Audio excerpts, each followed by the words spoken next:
అమరావతి రాజధానులపై బలవంతపు భూసేకరణకి తొలి దశలో దాదాపు 3,500 ఎకరాలు మళ్ళీ ఇప్పుడు సేకరిస్తారట బలవంతంగా. రెండో దశకి సంబంధించి చాలా తెలివిగా చెప్పారు. ఎక్కడా కూడా భూసేకరణ సేకరణ అనే పదాలు వాడకుండా నాకు అర్థమైన దాని ప్రకారం అమరావతిలో నిర్మాణం చేపట్టనున్న గ్రీన్ ఎయిర్పోర్ట్, ఎన్టీఆర్ విగ్రహం, ropeway, river front, smart city ఇటువంటి వాటి కోసం ప్రత్యేకంగా కంపెనీ పెడతారంట. ఇవన్నీ రెండో దశకి సంబంధించినవే కదా. అంటే రెండో దశలో 40,000 ఎకరాలు, 44,000 ఎకరాలు లేదా 35,000 ఎకరాలు తీసుకోబోతున్నామని ఇండైరెక్ట్గా చెప్పినట్లయినా వాళ్ళ రైతులంతా కూడా ఇప్పటికే సంక్షోభంలో ఉండి చాలా ఆందోళన చెందుతూ ఉంటే ఈ పరిణామం మరి రైతులు అనే మెడ మీద కత్తి పెట్టినట్టయినా విజయబాబు గారు?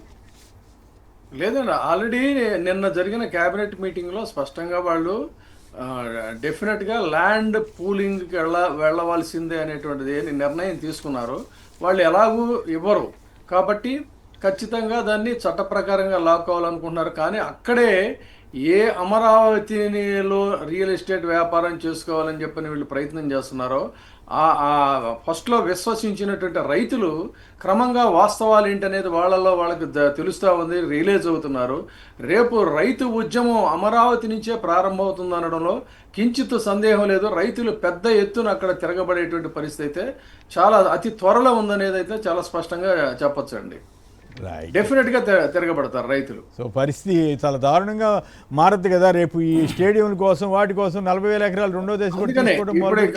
రాజకీయ జోక్యాలు, వైసీపీ కుట్రలు ఇలాంటివన్నీ వాళ్ళు మాట్లాడటానికి కూడా వీలేదు. ఖచ్చితంగా ఏ రైతులైతే మిమ్మల్ని విశ్వసించి మా ఏరియాని మా ప్రాంతాన్ని అంటున్నారు కాబట్టి ఓకే అని చెప్పని ఆ రోజున మనస్ఫూర్తిగా అన్నారో అదే రైతులు ఈ రోజున తిరగబడేటువంటి పరిస్థితి అయితే దాపురించింది. ఖచ్చితంగా దాన్ని ఏ రకంగా ఈ ప్రభుత్వం ఎదుర్కొంటుందో, ఏం జరగబోతుందో అనేది చూద్దాం. రైట్ విష్ణు గారు, దీంతో పాటు మీరు కూడా ఇది కూడా చెప్పేయండి, ఎమ్మెల్యేలు మంత్రులు కంట్రోల్ చేయలేకపోతున్నారండి. అంటే ఇంతకీ వీళ్ళు ఎవరు చంద్రబాబు గారి మాట విన్నట్ట లేకపోతే ఇంకోట అమరావతి రైతుల నెత్తి మీద మెడ మీద కత్తి పెట్టిన భూసేకరణ కత్తి పెడుతున్నట్లేనా? సార్ ఇప్పుడు నెంబర్ 1 పాయింట్ ఏంటంటే మీరు చెప్పింది 100% కరెక్ట్ సార్.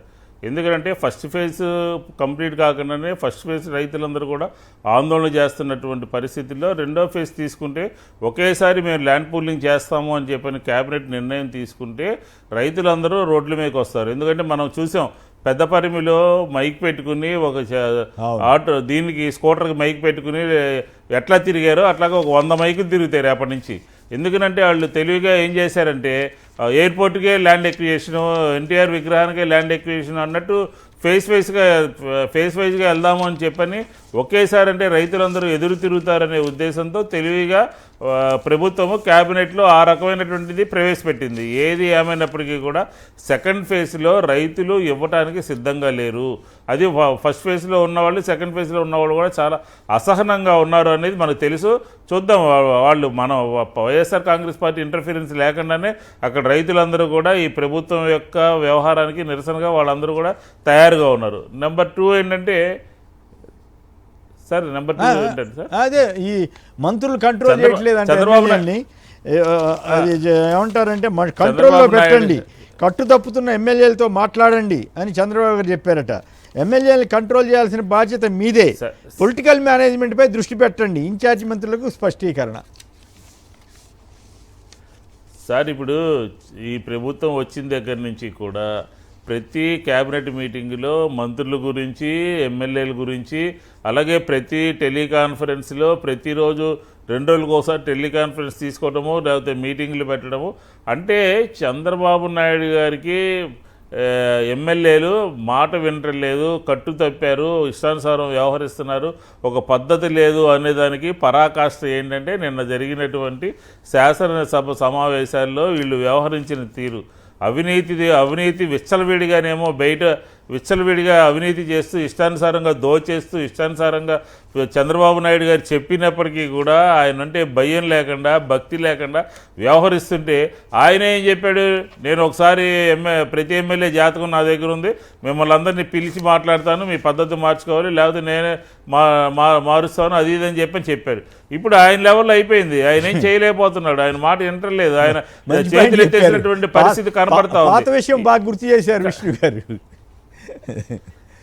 కాదు అదే సార్ ఇప్పుడు ఏం చెప్తున్నారు క్యాబినెట్ మీటింగ్లో ఇన్ఛార్జి మినిస్టర్లు చెప్తా ఉన్నారు. అసలు ఇన్ఛార్జి మినిస్టర్లు అసలు మినిస్టర్ ఈ ఇప్పుడు ఈ ప్రభుత్వంలో ఎమ్మెల్యేలు మంత్రులే అవినీతికి కేంద్ర బిందువులు. మంత్రులు పేషీల్లో అవినీతి ఏ రకంగా జరుగుతుందో మనం చూస్తూ ఉన్నాం.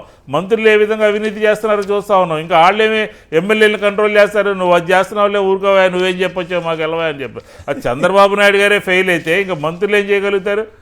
మంత్రుల పరిస్థితి ఏంటి?